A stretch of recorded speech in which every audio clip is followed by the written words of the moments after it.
Hello and welcome to No Tactics. I'm Oscar. And I'm Tom. In this video, we're going to be giving our final Premier League predictions. Well, Tom, there's only one place to start. Who's going to win it? I hurt to say this, but I think it's just the quality that they showed last season. I think it's got to be Liverpool. I think Arne Slot has now been able to open the war chest, actually buy the players that he wants to buy, and I just think they're going to be ridiculous. Especially if there's talks, as right now they haven't purchased him, but there's talks that Isak could be going to Liverpool. Imagine Ekitike, Isak, Salah, Wirtz. That stinks in a good way. Well, what about yourself? Yeah, no, that stinks a bit too much for me. And yeah, look, I think Arsenal are going to win it. What makes you think that Arsenal are going to win? No, if anything, this is actually me being as deluded as possible here because we have to win it. Okay. There is literally no choice but for us to win it because this is the final chance. Not just for Mikel Arteta, not just for Arsenal, but for me. Me for my love of the game. I mean, it's coming to United after this season. I might be on the market for a new team after this season if we don't do it because I just think, to be fair, if I actually am going to be sort of rational about it, obviously we've finished second 3 years in a row. But I do believe we do have all the ingredients now that we've signed Gyökeres, a striker, which, like, no matter what people say is we've actually made that signing, we now have all the ingredients and the missing ingredient to win the title. Don't get me wrong, it's going to be a crazy season. It's going to be a competitive season. But I just think, actually, that we might have enough to get over the line this season. And that's the problem. You say you want to be rational, but you're an Arsenal fan, so you're never rational. Understandable. Yeah, no, fair enough. What about our top five, Tom, then? Who have you... Well, we obviously know who you've got first, which is Liverpool. Who have you got second? So, I've got Liverpool first, obviously. Man City second, because I just can't see them having as bad of a season as last season. Third, I've got Chelsea. Yeah. I just see something in Chelsea. I think they're going to keep growing. And obviously...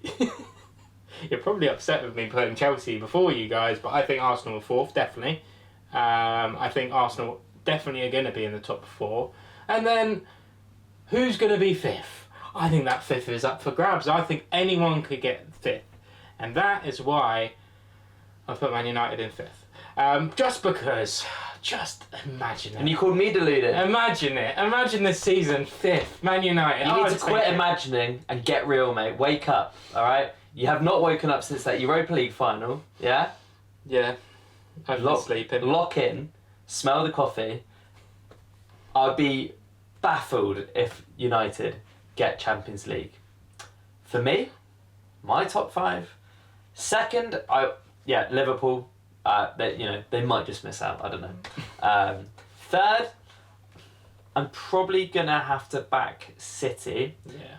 Just because out of the three, I think they're probably less equipped. Not less equipped because they've won it so many times. I still feel that a lot of teams will know how to beat them, like as we've seen last year. Don't get me wrong, I think they're going to do a lot better. I think they're actually going to be a lot more fun to watch this season with players like Chekri and Reinders now in the team. Yeah. And obviously Rodri being back is a huge, huge factor. Yeah, it's ridiculous. But I think just behind them will be Chelsea. I think Chelsea are going to have a really good season. They seem to be on an upward trajectory as they finished last season so strongly, and they might even have a bit of a title charge at some point in the season. So I don't think anyone should write Chelsea off. And then in fifth, Tottenham I do actually think have a really good coach in Thomas Frank. I'm a big fan of him. Yeah. And I think actually he's probably the man to kind of push them in the next direction. Obviously got Champions League football, so they're able to make a few signings. I like the Kudus signing. Paulinho is a very sensible signing in midfield as well. He's Prem proven. He's a bit nasty as well. Yeah. If Tottenham are able to make another one or two additions, I think there's a claim that they could definitely get Champions League football. But that fifth spot, honestly, is up for grabs. You might have a chance, Tom. I hope. From the highest highs of the top five to the lowest lows of the relegated three, who have you got to be relegated? There's one team for me that sticks out like a sore thumb, Tom, and they got rid of their manager, or their manager left them. They've got a few players that have left, and I just don't see the same team anymore, and that is Brentford. Brentford scream of relegation. Have you seen their new kit? It screams they were going down to the Championship. I don't know, man. Like, I would be very surprised if they're able to stay in the Prem. If Thomas Frank is leaving you and he's taking all your backroom staff and they leave one guy and then you make that guy your manager, is there a reason for that? Thomas Frank seems like a very smart man. I think he would have taken him with him if he was a good enough backroom coach. I just don't see it. I think Brentford, we've taken him Wemo. Wissa might be going. I don't know if he's gone by now. Norgard, he's gone. I just don't see it at all. The second team I see to get relegated is a team that's been there or thereabouts for the last few seasons. It's Wolverhampton Wanderers. And I just don't think they have that cushion anymore. Cunha was keeping them up the last few seasons. And have they adequately replaced Cunha? I think they bought someone from Fluminense. I've not really seen him, so I don't know how that's going to be. I think they've got some good players, but I think I could see a lot of those players playing the Championship next season. I do worry for Wolves as well. And you think about they got rid of Nori as well. Yeah. Sold him to City. I just fear that they've maybe not even reinvested the money that they've got from both Cunha and him. Yeah, look, it could be a long season for Wolves, man. And like you said, they've been teetering, flirting with relegation. This might be the year they go down. I think so. Well, there's only one team left, and I think quite a lot of us are probably unanimous in this team, and that's Burnley. Look, Burnley, man, I've got nothing against you. You seem to always come back. You're like the cockroach of the Premier League, bro. You get relegated, but then you just find them back at the sofa. They're just, they got back up again. Fair play, and they did very well in the Championship. I think they didn't concede more than one goal in any of their games. But they've also lost their goalkeeper now. They've also lost their goalkeeper. And their starting centre-back as well. Yeah, so, look, Scott Parker, he's a great coach in the Championship. He's yet to prove it in the Prem. I just feel like Burnley are just an obvious choice for relegation. I think they just like the money, and why not? Take the money for going back down and then take the money for going back up. Fair play to you, Burnley.